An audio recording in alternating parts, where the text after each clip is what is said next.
உங்க விருப்பப்படி life partner கிடைக்கணும்னா கீழ இருக்கிற லிங்கை கிளிக் பண்ணுங்க. உடனடியா ஃப்ரீயா ரெஜிஸ்டர் பண்ணுங்க.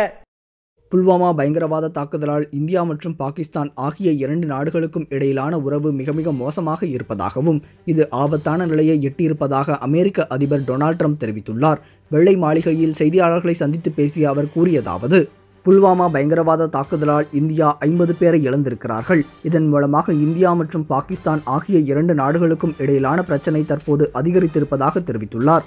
மேலும் மிகவும் வலுவான ஏதோ ஒன்றை செய்வதற்காக இந்தியா ஆராய்ந்து வருவதாகவும் 2 நாடுகளுக்கும் இடையிலான உறவுகள் மிக மிக மோசமான மற்றும் ஆபத்தான சூழ்நிலையில் இருப்பதாகவும் தெரிவித்துள்ளார். இதை தடுக்கும் நடவடிக்கைகளில் அமெரிக்கா ஈடுபட்டு வருவதாக தெரிவித்துள்ளார். மேலும் தீவிரவாதத்தை ஒழிக்கும் நடவடிக்கைகளை பாகிஸ்தான் எடுக்காமல் இருப்பதால் அந்த நாட்டுக்கு ஆண்டுதோறும் வழங்கக்கூடிய 9200 கோடி ரூபாய் நிதியை நிறுத்தி வைப்பதாக அமெரிக்க அதிபர் டொனால்ட் ட்ரம்ப் அதிரடியாக உத்தரவு பிறப்பித்துள்ளார்.